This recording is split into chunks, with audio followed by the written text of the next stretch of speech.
people, we're back. G-Dro reacting to disturbing videos caught on the internet right now. It's just disturbing shit, always, you know what I'm saying? It's craziness, entertaining, and it makes you wonder what the hell I was just watching. People that are watching, you know what I'm saying? Thank you for showing love for the previous videos. Give me some love for this video, and let's get right into it right now, you feel me? Quiet neighborhood in Wilmington, North Carolina. A concerned neighbor stepped outside his home and noticed something. He looked like he belonged in a hospital, I ain't gonna front. Just look at his face, and he's wearing no pants. That's fucked up. Huh? You okay? You okay? Come on, let's go home. I'm gonna take you home, okay? Okay. Come on. Man, that's messed up. Come on.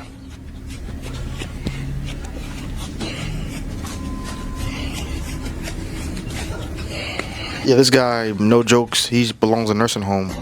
Cause he's, oh, come on, dogs. He's walking around with a diaper on. Oh, that's fucked up, man. I feel bad for this dude walking around. You okay? Yeah.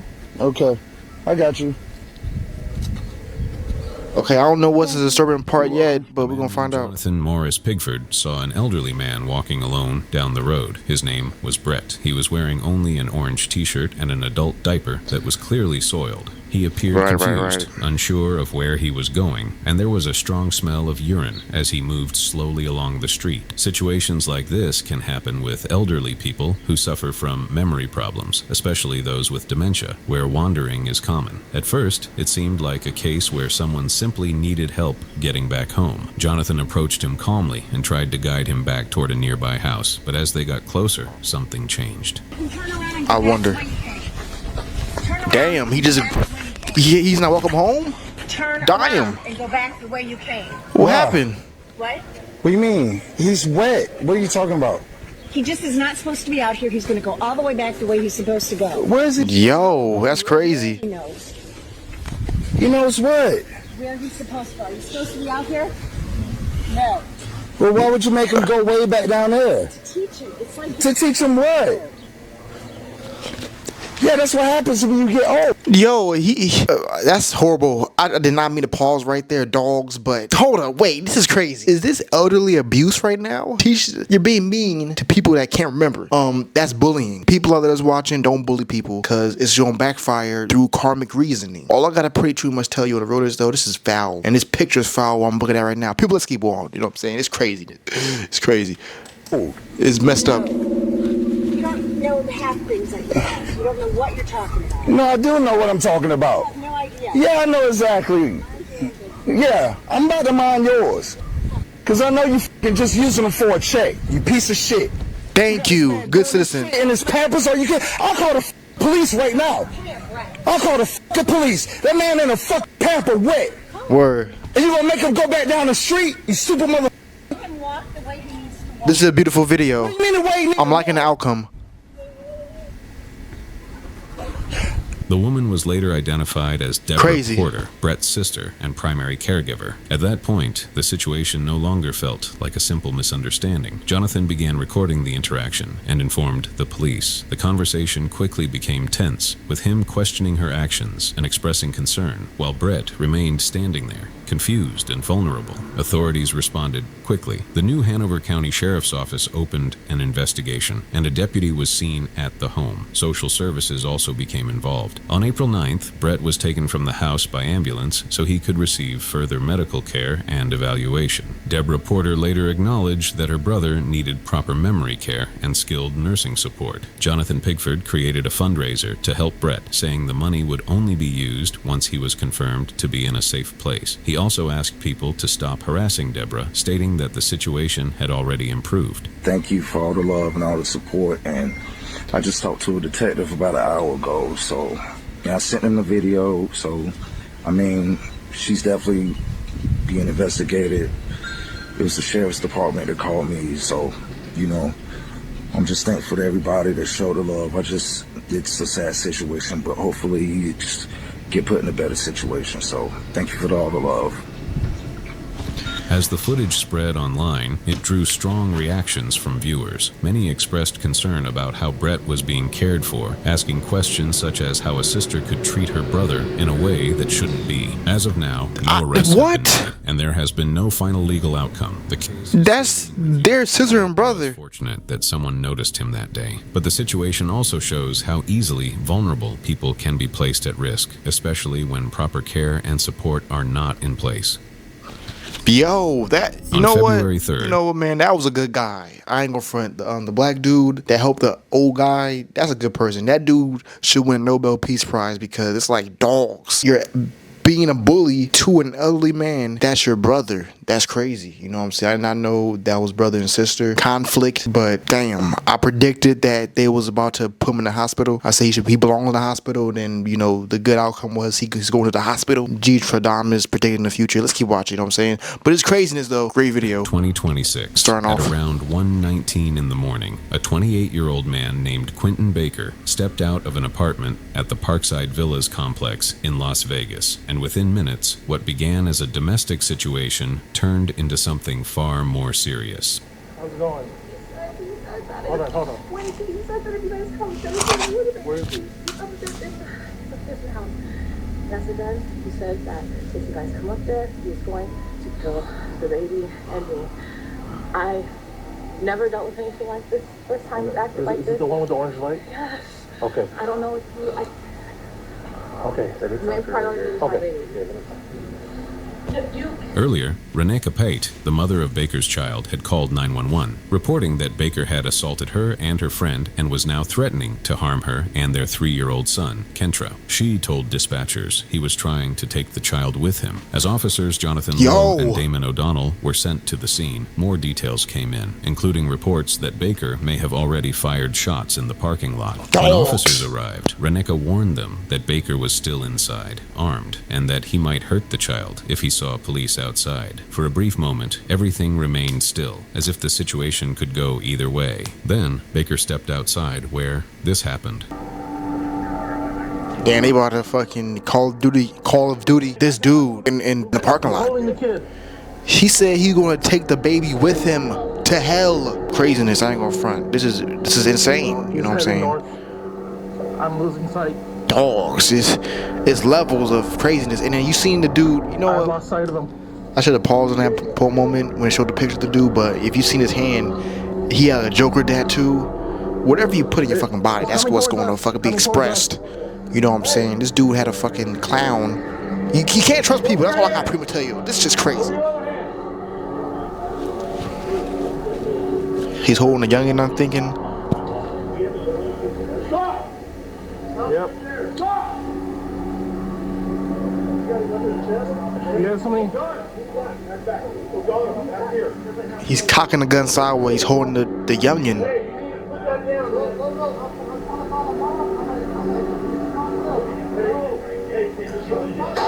Both officers fired their weapons, and at the same time, Baker also fired his gun. In those few seconds, the situation turned from tense to chaotic. Baker was struck, and so was the child. One of the officers quickly picked up the boy and ran him to waiting medical help, covering a long distance in an attempt to save his life. The child was taken to the hospital, but he did not survive. Baker was pronounced dead at the scene. This is a very disturbing video. They shot the boy with the... Oh, damn. That's real fucked up. Sorry, buddy. It's okay. Hey, open the gate! In the days after, the Las Vegas Metropolitan Police Department stated in their preliminary findings that the fatal injury to the child came from Baker's own firearm during the exchange. The case, now labeled as an officer-involved shooting, remains under review. Through the course of the investigation, detectives were able to determine that the child was struck in the head by a close contact gunshot wound when the suspect discharged his weapon. It was also discovered that one of the rounds Baker fired ricocheted and struck one of our officers in the foot. What that would state with all of his intentions is he's trying to fulfill what he already said that he was going to do and wanted her to witness this. But officers can't allow a guy with a gun pointed at a child to continue to advance and put more people in jeopardy, more people in harm's way. That can't happen. So this is the choice that the officers were confronted with, and this is why policing is not pretty, and it's very difficult, and officers are tasked with responsibilities that some people will never face in their entire life. They have to make these kind of choices.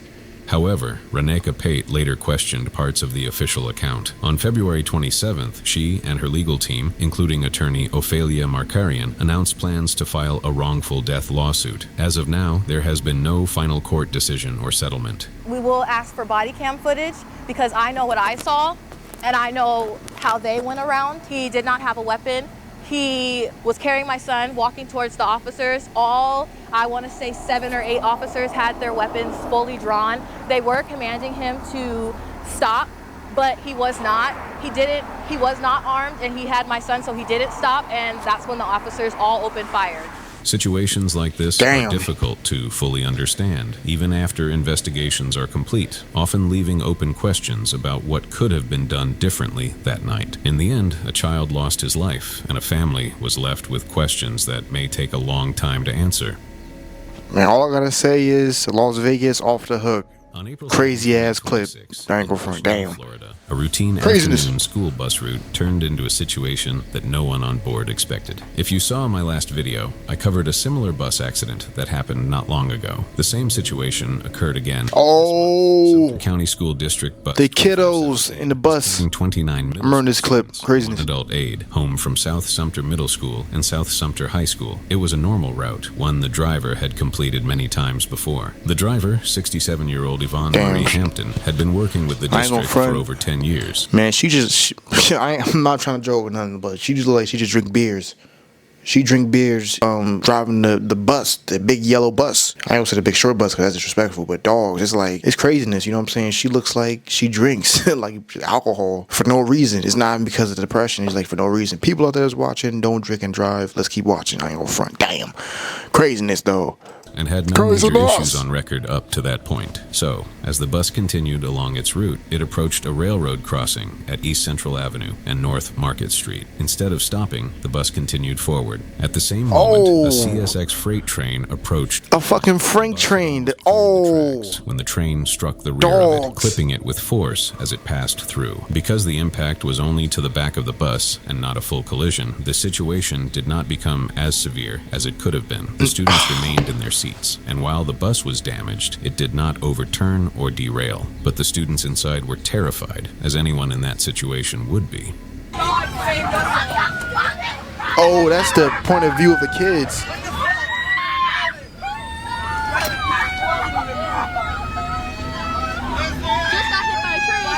Just got hit by a train is crazy.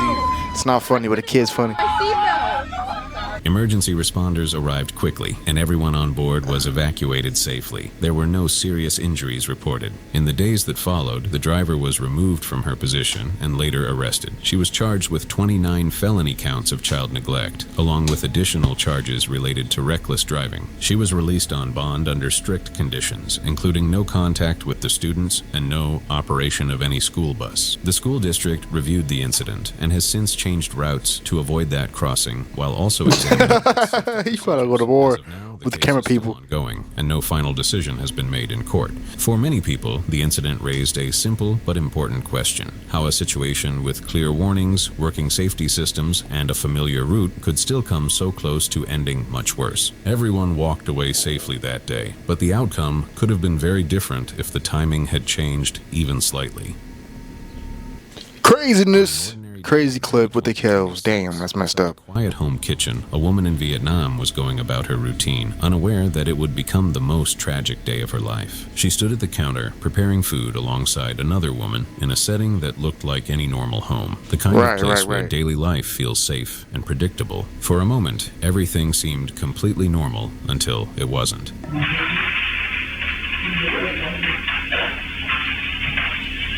Copacetic, like I always say, it looks normal, like how the dude described. What the hell's gonna happen? A bad conversation gone wrong, gone left.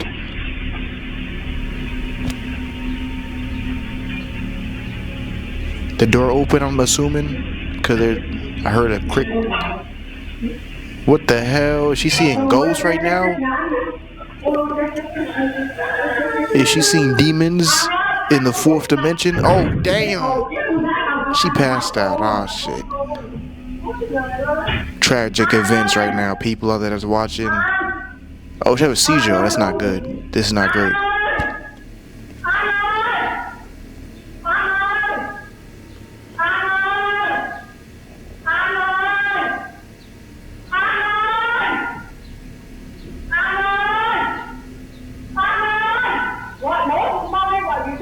What the hell? This is very disturbing, really.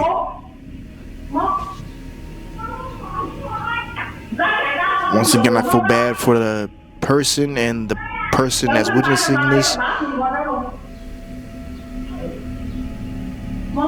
What had been a normal moment turned into concern as she stepped closer, trying to help and understand what was happening. She was rushed to the hospital as quickly as possible, but later, doctors confirmed that she had suffered a fatal blood clot in her brain. Oh. Many people who watched the video focused on her movements just before she collapsed, trying to interpret what they meant. Some viewers, especially in certain communities, believed she may have been seeing something unseen, while others understood it as the physical effects of a sudden medical emergency. Her identity was never made public, and because the incident was medical in nature, there was no investigation, legal case, or outside cause involved. For many people, what stayed with them was how quickly everything changed. One moment, she was standing, working, and talking, and within seconds, her condition shifted without warning. Even in a place as familiar as your own home, where everything feels controlled and safe, the body can change without notice, and sometimes the only difference between life and loss is how quickly those signs are understood. Craziness, disturbing, damn. 2019, Sadness, people out there 26-year-old Melisha Jackson was at home inside her apartment at the Kalmia Apartments in Graniteville, South Carolina, spending a quiet evening with her 1-year-old son, Elijah, and a few relatives. It was an ordinary night, the kind where nothing feels out of place and no one expects anything to go wrong. Inside the apartment that night, there was a sense of comfort. Family members talking, someone cooking downstairs, and a young mother holding her child, believing they were safe inside their home. But later that night, as the evening continued, 3 individuals approached the back door of the apartment where this happened. Oh, home invasion? Oh, shit. What the hell?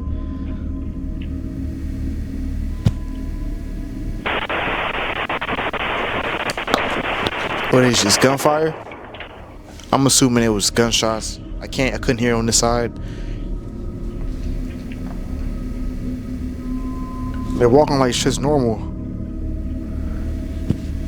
Multiple gunshots were fired directly through the door. Melisha Jackson was struck while holding her son. Elijah, just 1 year old, was also hit. Emergency responders arrived soon after, but Melisha was pronounced dead at the scene. Elijah was taken to a hospital in Augusta, where he later died from his injuries. As the investigation began, authorities reviewed the video footage and determined that the people inside the apartment were not the intended targets. The shooting was believed to be related to gang activity, and the suspects had gone to the wrong apartment.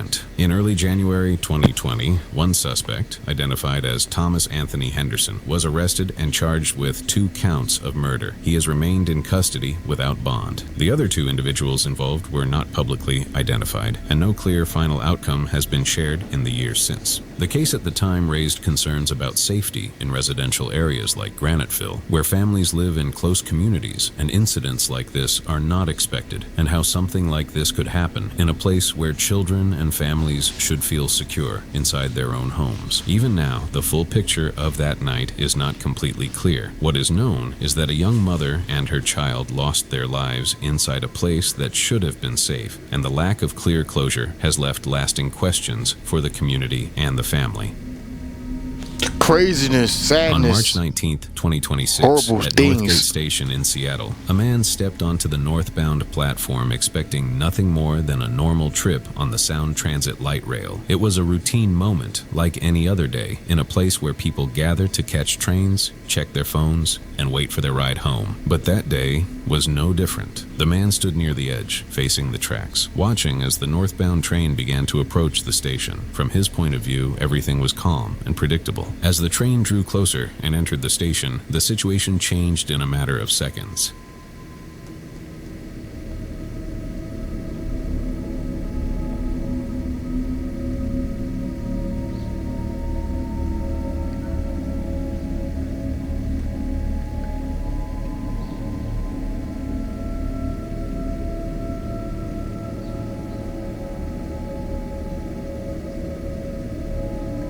Yeah, this dude look like he about to do some foul shit. Yep. Dogs, what's the point? Are you trying to get... A 26-year-old man, later identified as Eliseo Melendez, suddenly stepped forward and pushed the rider from behind, forcing him toward the tracks just as the train was arriving. The man stumbled forward, but managed to catch himself and stay on his feet. The train slowed as it came into the station, and what could have turned into a fatal incident instead ended with no physical injuries. After the second push, Melendez ran from the station on foot. The rider remained at the scene, shaken but unharmed. In the hours and days that followed, many people began to question how something like this could happen in a busy, monitored public space. There were also discussions about safety measures on transit platforms, including the lack of physical barriers between passengers and the tracks. The train's camera also captured the exact moment when Eliseo pushed the man onto the tracks. Dogs, you just want to kill people just to kill people?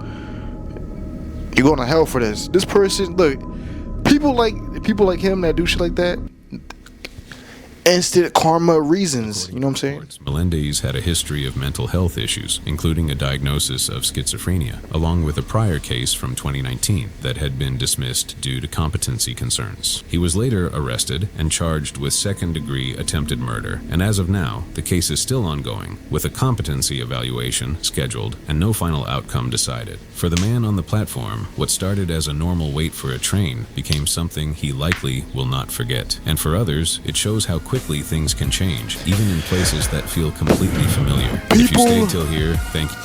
That's been the video, man. Disturbing videos calling in there right now. Let's get out. Fuck, man. Just show me some love, peace. What can you say? It's craziness. Peace.